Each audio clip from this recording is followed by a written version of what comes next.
प्रकाश शिंदे जी महाराष्ट्र से। रामकृष्ण हरी। महाराज जी जय जय रामकृष्ण हरी। महाराज जी दंडवत प्रणाम। महाराज जी पवित्र शरीर अपवित्र कैसे होता है और अपवित्र शरीर फिर पवित्र कैसे होता है? पवित्र शरीर से जब अधर्माचरण किए जाते हैं, जो शास्त्र विरुद्ध आचरण है, उससे अपवित्र हो जाता है। जैसे माँ के गर्भ से निकला ना, तो भूमि परत भा ढाबर पानी, तिम जीवहि माया लपटानी। जैसे शुद्ध आकाश से जल निकला और भूमि में धूल में आकर गंदा हो गया, ऐसे शरीर की बात कह रहा हूँ।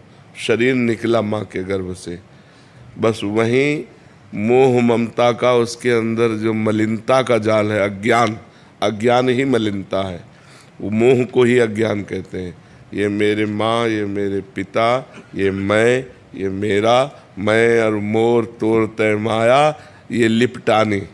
भूमि परत भा ढाबर पानी, तिम जीवहि माया लपटानी। माया ही अपवित्रता है।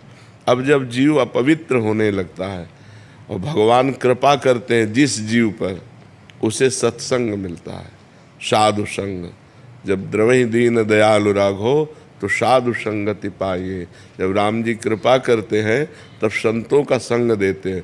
जब उसे सत्संग मिलता है तो उसकी बुद्धि पवित्र होती है, तो उसके में विवेक जागृत होता है। विवेक ही पवित्रता है। बिन सत्संग विवेक न होई, और राम कृपा बिन सुलभ न सोई। अब जब विवेक जागृत हुआ तो मोह का नाश हुआ। होए विवेक मोह भ्रम भागा, तब रघुनाथ चरण अनुरागा। उसका भगवान के चरणों में प्रेम होने लगता है। वो भगवान का नाम जप करता है, भगवान की कथाएं सुनता है, भगवान का नाम कीर्तन करता है, अब वो परम पवित्र होने लगता है। तो जीव मोह और माया में फंसकर अपवित्र हो जाता है, और सत्संग के द्वारा विवेक प्राप्त होने पर मोह का नाश कर वो भगवान से प्रेम कर लेता है। तो भगवान के नाम धाम रूप लीला से प्रेम करने से वो परम पवित्र हो जाता है। समझ लिए? आचार्य राकेश शीतल जी। राधे राधे। गुरुदेव राधे राधे। गुरुदेव मैं राजकीय बालिका इंटर कॉलेज में प्रधानाचार्य हूँ तथा श्री श्यामा श्याम जू के भजन एवं भागवत कथा के माध्यम से आत्म संतोष प्राप्त करने का प्रयास करता हूँ। विद्यालय में श्री जी स्वरूप बेटियों की शिक्षा एवं सामाजिक मंचीय श्री श्यामा श्याम जू की कथा प्रवचन में सामंजस्य बिठाने में द्विधा हो रही है। महाराज जी मेरे मार्गदर्शन कर। महाराज जी ये शायद बाहर जैसे साप्ताहिक भागवत जी होती हैं, शायद उसका और भजन संध्या आदि कवि प्रधानाचार्य के अलावा ऐसा करते हैं, ऐसा शायद ये बोलना चाहते तो वो छुट्टी के समय कर सकते हैं। जिस समय अध्यापन करवा रहे हैं उस समय आपकी प्रधान ड्यूटी है अध्यापन देखना, क्योंकि अध्ययन करना। वही तो विदा है महाराज जी कि मैं नहीं छोड़ना चाहता छोटी छोटी बच्चियों को। मात्र 3 वर्ष का सेवा काल और रहा है, फिर तो मैं फ्री हो जाऊंगा। और इधर बाहर के लोग कहते हैं कि आप हमें समय नहीं दे रहे। बस वो जब तक सेवा काल रहे तब तक ये पूजा है आपकी, ये आध्यात्मिक सेवा को तब तक रोकिए और अध्यापन कार्य करिए, क्योंकि इससे बहुत से जीवों को लाभ मिलेगा। जो अगर आप काखा गाघा ना पढ़े होते तो आज भगवत चर्चा नहीं कर सकते। तो आप छोटे छोटे बच्चों को जो वर्णमाला, जो मात्राएं शिक्षा देते हैं, यही आगे चल के उनके जीवन में उन्नति का कार्य करेंगे। और भगवान ने आपको सेवा दी है। यदि भगवान ने आपको केवल कथा वार्ता की सेवा दी होती तब तो बात अलग थी। भगवान ने आपको ये सेवा, तो इन दोनों सेवाओं में जब हम प्रधानता देखते हैं तो बच्चों की प्रधानता आती है कि उनमें देखो, अध्ययन तो वर्णमाला सिखाना सबसे बड़ा, का लिखो खा लिखो, सबसे ज़्यादा जो नई जिंदगी में नए वर्णमाला अक्षर का ज्ञान कराया जा रहा, वो प्रथम गुरु होता है। तो भगवान ने आपको गुरु पद में बैठाला है, अध्यापक पद में बैठाला है, तो आप प्रधानता रखिए। और जब आपका रिटायरमेंट हो जाए तब खूब भगवान की चर्चा कीजिए और नाम जप करते रहिए। नाम जप अखंड होना चाहिए। अगर नाम जप अखंड हो रहा है तो आप अखंडानंद भगवान को प्राप्त हो जाएंगे। नाम जप जिसने नहीं किया तो कथा वार्ता प्रणाम नमस्कार रुपया पैसा, इसमें भी प्रियता हो सकती है। जो कथा केवल भगवान के लिए की जाए, भगवान की प्रसन्नता के लिए, वो एक अलग चीज़ होती है। जो मान प्रतिष्ठा के लिए कथा की जाए वो अलग चीज़ है, वो सकामता पूर्ण हो गया। जिसे तुकाराम जी ने कहा है कि भगवत चर्चा को बेचने वाला, उन्होंने तो कहा है कि वो अपराध करता है। हमने तुकाराम जी की वाणी में पढ़ा, उन्होंने कहा भगवान की चर्चा को बेचने वाला अपराध करता है। मतलब हाँ, उसको तो भगवान की चर्चा भगवान की प्रसन्नता के लिए करे और उसमें कोई पान फूल चढ़ा दे, उससे अपना भरण पोषण करे।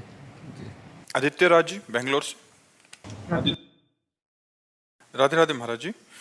महाराज जी, भगवान से हमें बिल्कुल नहीं डरना भी ठीक नहीं है और बहुत डरना भी गलत है, तो सही कितना डरना चाहिए? भगवान से इतना डरना चाहिए जैसे अपने अच्छे पिता से डरा जाता है। एक जो अपना अच्छा पिता होता है तो हमको एक डर रहता है कि हमें जो पिता का प्यार मिल रहा है, जो हमें पिता दुलार कर रहे हैं, मैं उनकी नज़र से न गिर जाऊं, इतना डरना चाहिए। ये अच्छे पिता जो हमें बहुत प्यार करते हैं, बहुत दुलार करते हैं, कहीं हमसे कोई ऐसा आचरण न बन जाए, कहीं हमसे कोई ऐसी गलती ना हो जाए जो मैं उनकी नज़रों से गिर जाऊं कि यार ये बच्चा हमारा ठीक नहीं। ऐसे भगवान हमें बहुत प्यार करते हैं, हमें मनुष्य शरीर दिया, हमें सत्संग दिया, हमारे नेत्र कान सब बिल्कुल ठीक रखे, उन्होंने हमें बहुत प्यार किया। अब हमारे द्वारा कोई ऐसा गंदा आचरण न बन जाए जो मैं अपने भगवान से नज़र न मिला पाऊँ, जो मैं उनकी नज़रों से गिर जाऊँ, ये डरना चाहिए। समझ रहे हो? और बिल्कुल नहीं डरना चाहिए क्योंकि अपने पिता हैं, पर इतना डरना चाहिए क्योंकि हम उनकी नज़रों से न गिर जाए। समझ में आ गई बात आपकी? रोशन जी पटना से। राधे राधे महाराज जी। महाराज जी, आपके चरणों में कोटि कोटि प्रणाम। महाराज जी, आपकी कृपा से निरंतर नाम जप करने का प्रयास कर रहा हूँ। महाराज जी, संसारिक कार्य करते समय आपकी दया से नाम जप तो करता हूँ, परंतु उसका चिंतन एवं उसे लिख कर नहीं कर पाता। उस संसारिक चिंतन ही चलता रहता उस समय। कोई बात नहीं, इससे कोई फर्क नहीं पड़ने वाला। उस क्रिया को भी भगवान को समर्पित कर दिया करो। जो क्रिया कर रहे हो उसको भी भगवान को समर्पित कर दो। क्रिया में तो लिखना हो ही नहीं सकता, क्योंकि क्रिया की तरफ भी एकाग्रता करनी है। अगर हम पूरा आंतरिक चिंतन रखेंगे तो बाह्य क्रिया होगी नहीं, और जब बाह्य क्रिया करेंगे तो आंतरिक चिंतन नहीं होगा। अगर उस समय नाम चला पा रहे हो तो बहुत बड़ी बात है।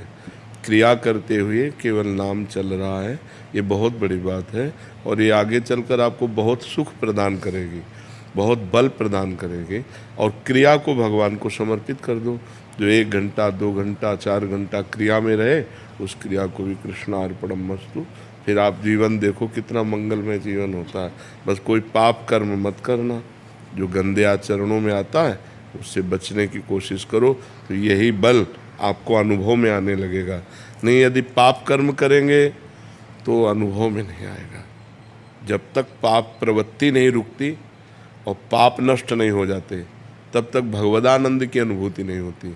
इसलिए हमको नया तो करना नहीं, पुराना नष्ट होने के लिए प्रयासरत रहना है, और पाप करने की जो प्रवृत्ति है उसको शासन में लेना है कि हमसे कोई नया पाप न हो, तो फिर यही आनंद प्रदान कर देगा। भुवन